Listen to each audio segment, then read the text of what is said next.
Hello, imagine করুন আপনি একটা প্রম্পট লিখলেন যে আপনাকে একটা প্রজেক্ট বানাতে হবে ই-কমার্স ওয়েবসাইট, এবং এআই শুধু আপনাকে কোড দিল না, তার সাথে আপনাকে পুরো প্রজেক্টটা রেডি করে দিল, ব্যাকএন্ড রেডি করে দিল, ব্যাকএন্ড কানেক্ট করলো, বাগ ফিক্স করলো, ডকুমেন্টেশন পর্যন্ত তৈরি করলো, এবং ওভারঅল সব কিছু শেষ করে আপনার ব্যাকএন্ড রান পর্যন্ত করে দিল।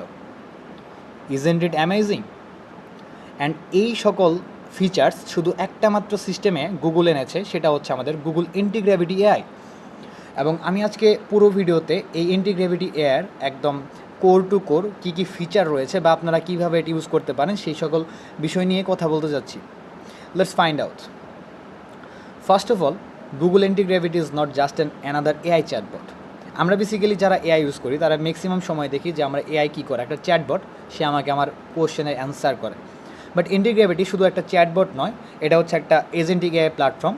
এটাতে সুবিধা হচ্ছে আমরা চাইলে প্রজেক্ট বানাতে পারবো, বিল্ড করতে পারবো, এবং এই প্রজেক্টটা সম্পূর্ণভাবে রান করার দায়িত্ব তার কাছে দিয়ে দিতে পারবো, এবং লোকাল হোস্টের যে লিঙ্কটা আছে সেটা আমাদেরকে সে প্রোভাইড করে দেবে। আমি যদি আপনাকে ছোটো একটা ভিডিও দেখাই, এখানে আমার একটা রিসেন্ট প্রজেক্ট ছিল, আমি প্রজেক্ট ফোল্ডারে গিয়ে প্রজেক্ট আপলোড করার পর আমি পুরো প্রজেক্টের বাগ ফিক্স করে রান করতে দিয়েছি, এবং সে আমাকে front end back end run করে পুরো প্রজেক্টটা দিয়েছে। তো আমি এটাই বলতে চাচ্ছি যে ইন্টিগ্রেভিটি এটা শুধু এখন পর্যন্ত একদম ওই নর্মাল চ্যাটবটের মতো নয়, এটা অনেকটাই অ্যাডভান্স। তো এআই টুলসগুলো বেসিক্যালি আমাদেরকে হেল্প করে এইসব নিজেদের যে পার্সোনাল কাজগুলো আছে, প্লাস যে ওয়ার্কফ্লোটা আছে, ডেইলি ওয়ার্কফ্লোটাকে একটু স্ট্রং করার জন্য আগের থেকে আরও।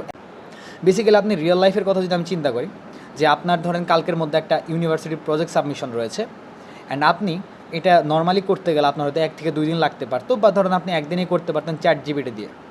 বাট আপনার এখানে ব্যাক এন্ড কানেক্ট করতে হবে, ফ্রন্ট এন্ড কানেক্ট করতে হবে, এবং ডাটাবেস কানেক্ট করতে হবে, বাট আপনি কোনোটাই পারেন না। তাহলে কী করা উচিত? আপনি যদি ইন্টিগ্রেভিটির কাছে সঠিক প্রম্পট দিতে পারেন প্রপারলি, সে আপনাকে back end front end database তিনটি একসাথে কানেক্ট করে টেস্টিং করে বাগ ফিক্স করে আপনাকে পুরো ফোল্ডার স্ট্রাকচার দেবে। এটা একজন স্টুডেন্ট হিসেবে আপনার কাছে আই থিঙ্ক যথেষ্ট হেল্প হবে। শুধু তাই নয়, যদি আমি একটা এমপ্লয়ির কথা চিন্তা করি যে সফটওয়্যার ইন্ডাস্ট্রিতে চাকরি করছে, তার জন্য আমি যদি একটু কথা বলি, ধরেন সে একটা কাজ করছে বাট সে জানে না তার প্রজেক্টটাতে কী কী রয়েছে। তার কাছে 20,000 লাইনের কোড রয়েছে, ফাইল রয়েছে। এখন সে কী করবে? 20,000 লাইন কি একটু একটু করে দেখবে, দেখে দেখে পড়বে? না, কারণ এটা করতে গেলে আপনার হিউজ টাইম কিল হবে। But I will suggest Google Antigravity, because আপনি যদি এই পুরো সিস্টেমটা প্রজেক্টটা যদি তাকে আপলোড করেন, সুন্দর করে পুরো প্রজেক্টটা রিড করে আপনাকে 20,000 লাইনের ফোল্ডার কোড সব কিছু রিড করার পর আপনাকে বাগ ফিক্স করে ও পাই টু পাই আপনাকে জানিয়ে দিবে কোন ফোল্ডারে কোন সিস্টেমটা রয়েছে, কোন টার্মিনেটরটা কোন ফোল্ডারের ভিতর রয়েছে, কোন কোডটাতে সমস্যা আছে, এবং কোথায় বাগ আপনাকে ফিক্স করতে হবে। Isn't it good? এবং গুগল এই প্রবলেমগুলো সলিউশন করতে বেসিক্যালি ইন্টিগ্রেভিটি লঞ্চ করেছে। তো এটা অনেক দিন আগে লঞ্চ হয়ে গিয়েছিল, বাট আই থিঙ্ক আমার মনে হলো যে একটা এটার সেশন নেওয়া দরকার বা একটা ভিডিও তৈরি করা দরকার, জাস্ট আপনাদেরকে দেখানোর জন্য যে এটা এখনও ইউজেবল। অনেক মানুষই আছে যেটা ইউজ করতেছে না, সবাই চ্যাটজিপিটি, ক্লড, জেমিনির উপরে পড়ে আছে। বাট এছাড়াও আরও কিছু এআই আছে যেগুলো আমরা ইউজ করতে পারি, অ্যান্ড ইটস বেটার দেন। অ্যাডভান্টেজের ক্ষেত্রে হচ্ছে আপনার ফাস্টার ডেভেলপমেন্ট পাচ্ছেন, বেটার প্রোডাক্টিভিটি, স্মার্ট ডিবাগিং এবং project planning, better collaboration, and বলা যায় আপনার পুরো ওয়ার্কফ্লোটাকেই হেল্প করবে। আর যদি রিয়ালিটির কথা বলি, to be honest, AI powerful but it's not perfect. Sometimes AI makes mistakes, sometimes it generate wrong code, so always verify before using. Remember, AI should be your assistant, not your brain. What do you think?